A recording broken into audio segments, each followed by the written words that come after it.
Bismillah. Assalamualaikum warahmatullahi wabarakatuh. Nah, di sini kita akan melanjutkan pembahasan kita tentang belajar Laravel.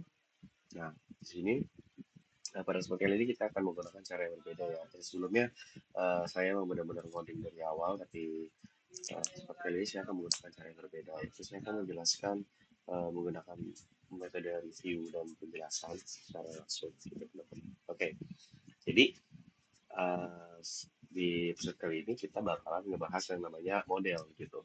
Karena seperti yang kita tahu bahwasannya um, si Laravel ini kan based on PHP dan dia itu memiliki konsep yang namanya MVC gitu ya, model, view, dan controller gitu. Nah sebelumnya kita sudah ngebahas view gitu ya, yang mana si view itu sendiri dia adalah em, buat nampilinnya gitu. Oke, ini saya sini udah punya satu buat foto ya. Nah, ini bisa kita lihat di sini model view control NPC gitu. Jadi gimana konsepnya? Konsepnya itu pertama nanti dari submit user request, gitu. Jadi requestnya user itu merequest sesuatu dan itu akan langsung masuk ke routing gitu. Nah, routing itu yang di mana sih? Routing itu yang di sini nih kalau di PHP. Nah, bagian ini, bagian routes. Itu ini ketika user melakukan sebuah request gitu. Nanti akan masuk ke dalam root. Dari root itu sebenarnya akan di apa disuruh kirimnya ke controller gitu. Dan dari controller ini dia baru akan mengirim. Kalau misalkan dia membutuhkan suatu data, maka akan diprosesnya ke model. Kenapa? Model ini adalah mempresentasikan seperti agar kita bisa mengakses data. Gitu. Data itu bisa dari database atau data dari kelas yang kita buat sendiri dalam modelnya. Nah, baru dari model ini ntar dikirim balik ke controller. Kalau dia perlu proses, dia bakal dikirim ke view. Baru dari view ini akan ditampilkan kepada user yang meminta melakukan request tadi. Gitu. Itu adalah konsep MVC. Gitu. Nah, tapi di sini kan kita belum menggunakan controller ya, dan kita masih menggunakan model dari apa yang kita buat sendiri, gitu teman-teman. Jadi kita belum menggunakan database sebenarnya di sini. Nah, kalau teman-teman lihat di sini, saya sudah melakukan banyak perubahan. Contohnya di apa namanya di episode sebelumnya, teman-teman bisa lihat sebenarnya di sini dan juga di sini itu ada satu buah array yang berisi dua data untuk kita tampilkan di bagian ini. Sebentar. Nah, di bagian ini untuk artikelnya itu kan pakai array ya yang kita buat di sini. Tapi di sini sekarang kita tidak melakukan itu lagi. Kenapa? Karena di bagian root itu seharusnya bukan untuk menyimpan data. Karena ketika kita ini membuat nanti aplikasi website yang semakin kompleks, dia akan menjadi tidak beraturan. Nah, untuk masalah data itu dikelola di yang bagian namanya itu adalah model gitu. Nah, model itu tersimpan ada di mana? Model itu dia tersimpan di bagian yang namanya eh, apa? App. Kalian buka app, lalu kalian buka model. Nah, di sini kita sebenarnya sudah punya satu model bawaan dari Laravel. Itu adalah model user. Nah, model ini dia memiliki pasangan nih di dalam database, kalian bisa migrate. Nah, migration gitu. Jadi, di sini tuh kalian karena kan kalian punya di database tabel users gitu, yang berisi ini nih kolom-kolomnya. Nah, itu akan dipresentasikan agar kita bisa akses ini, itu ada yang dinamai di model gitu. Jadi, misal kalian harus masukin ini yang ada tabel-tabel itu sesuai sama persis di sini agar kalian bisa mengaksesnya nanti itu. Tapi kita kan belum pakai ini ya, jadi kita masih pakai data yang tidak berkaitan dengan database. Makanya datanya kita langsung bikin di sini, ya, teman-teman. Jadi array yang tadi itu kita pindahin ke sini. Ini adalah data array yang seharusnya itu tadi ada di dalam sini dulunya. Lalu kita ubah deh si array itu ke dalam sebuah class. Nah, nama classnya adalah class post gitu. Kalau di sini kan ada class user. Jadi class user ini itu adalah bentuk singular dari tables di migration tadi. Ini. Tapi kenapa kita yang post tidak menggunakan migration? Singkatnya karena kita tidak menggunakan database. Kita menyimpan datanya langsung di models untuk yang sekarang ini. Gitu teman-teman. Dan juga di sini teman-teman biar apa namanya, kita menjalankan ini seakan-akan juga sebagai controllernya, itu melakukan request permintaan gitu ya. Nah, sebelumnya mungkin kita pakai yang ini ya teman-teman ya. Kita coba kalau kita bikin ini.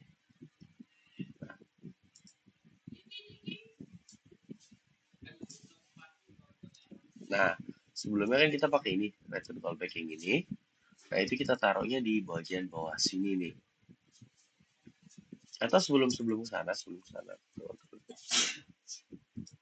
Oke. Nah, karena kita di sini sudah menggunakan sebuah kelas untuk menyimpan datanya, maka di sini kita tidak perlu lagi menaruh array. Kita cukup perlu memanggil kelasnya, lalu metodenya di sini adalah all. Jadi kelas all gitu.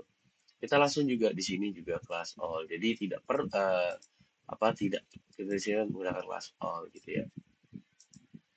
Sehingga kita tidak perlu lagi untuk namanya uh, menaruh array-nya itu di dalam sini gitu teman-teman. Jadi datanya itu sekarang sudah ada di model.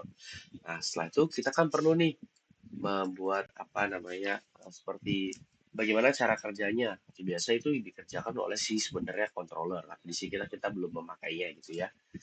Nah, kalian bisa lihat di sini. Sebelumnya kita menggunakan sistem namanya callback gitu.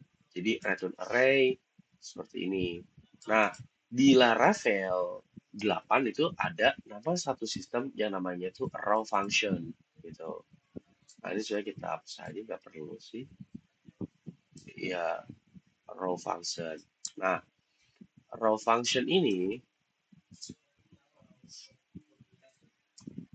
sebenarnya sama fungsinya dengan callback gitu. Tapi bedanya dia di tampilannya seperti ini. Jadi dia function dari post itu post ke slug gitu. Nah, jadi kita tidak perlu menggunakan use gitu. Karena kalau misalnya kita menggunakan yang fallback tidak menggunakan use, nanti dia error. Kenapa? Karena slug ini itu suatu variabel yang bukan dari dalam functionnya si function yang ada di dalam sini gitu. Jadi dia ngambil variabel dari luar function kan, itu harus pakai use. Kalau kalian nggak pakai ini, kalian bisa menggunakan caranya yang namanya apa eh, apa namanya raw aduh raw function namanya. Kita hapus. Ya, saya kasih teks sini ya biar nggak lupa. Raw function gitu teman-teman.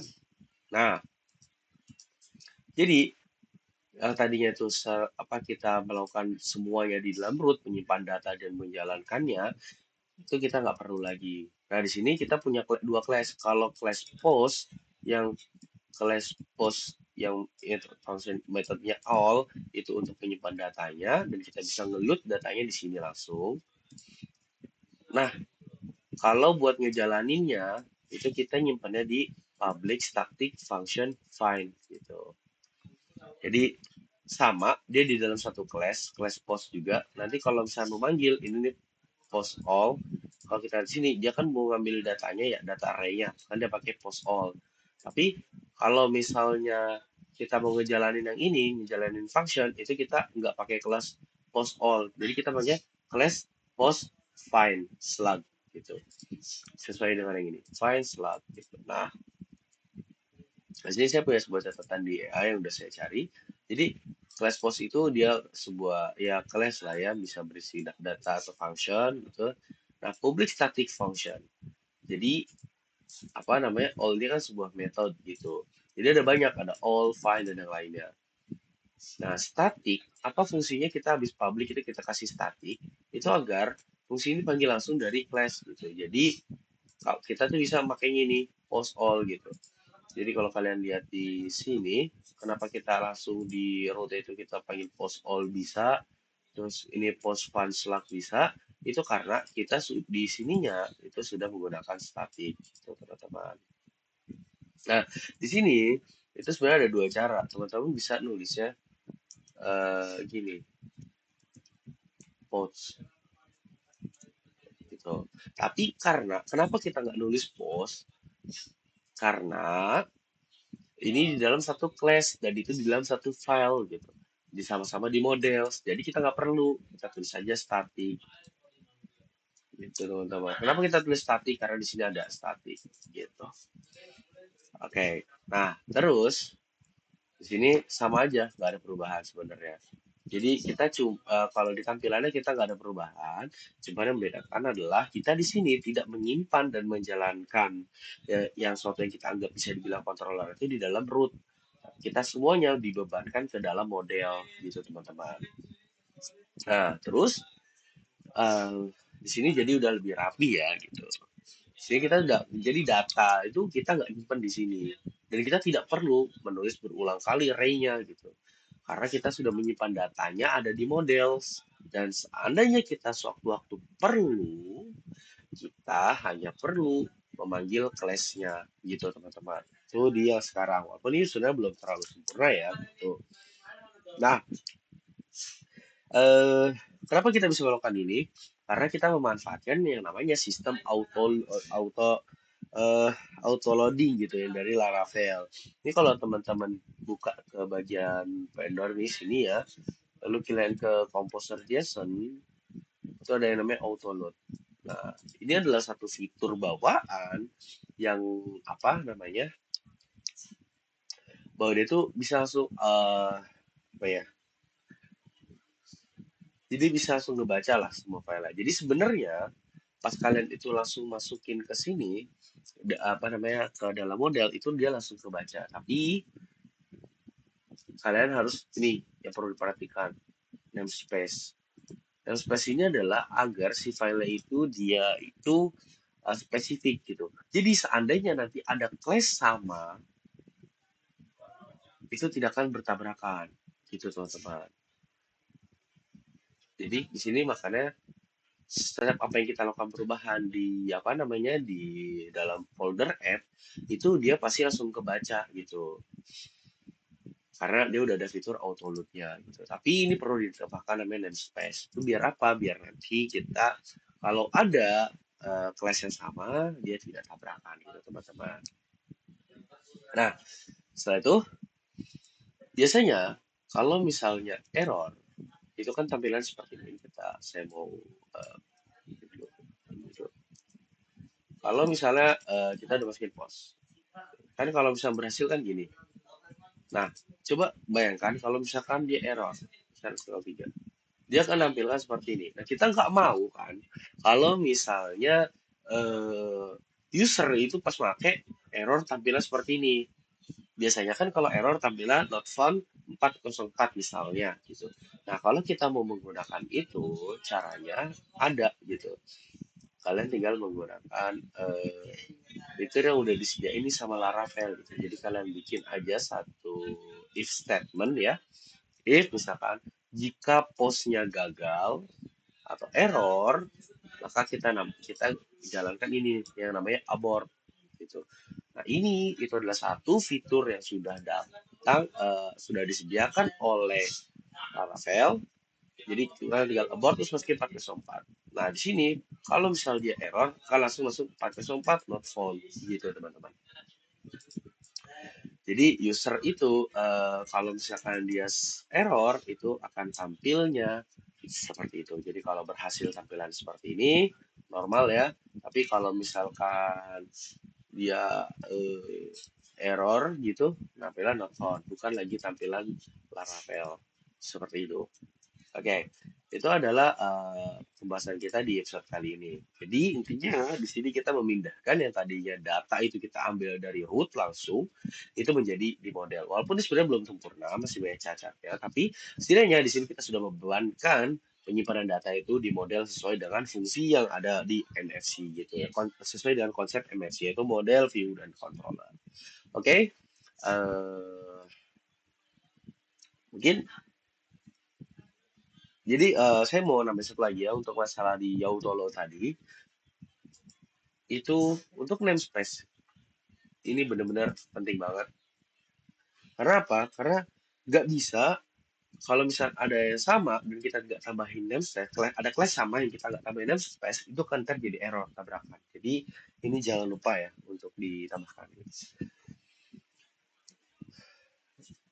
Eh, oke.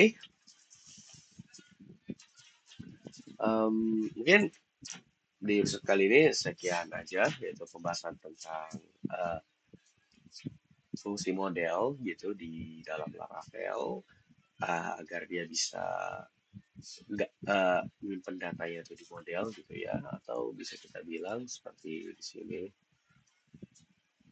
jadi representasi data tabel dari database itu adalah sebenarnya model yang sebenarnya gitu. Jadi dia representasi data presentasi data dari database seperti yang saya bilang di awal tadi. Tapi di sini kita menggunakan modelnya menggunakan kelas pribadi, kelas kita sendiri. Jadi kita di sini belum menggunakan database gitu teman-teman. Oke, mungkin pembahasan lain akan kita bahas di episode yang lain lagi. Untuk sekarang sekian. Terima kasih dan assalamualaikum warahmatullahi wabarakatuh.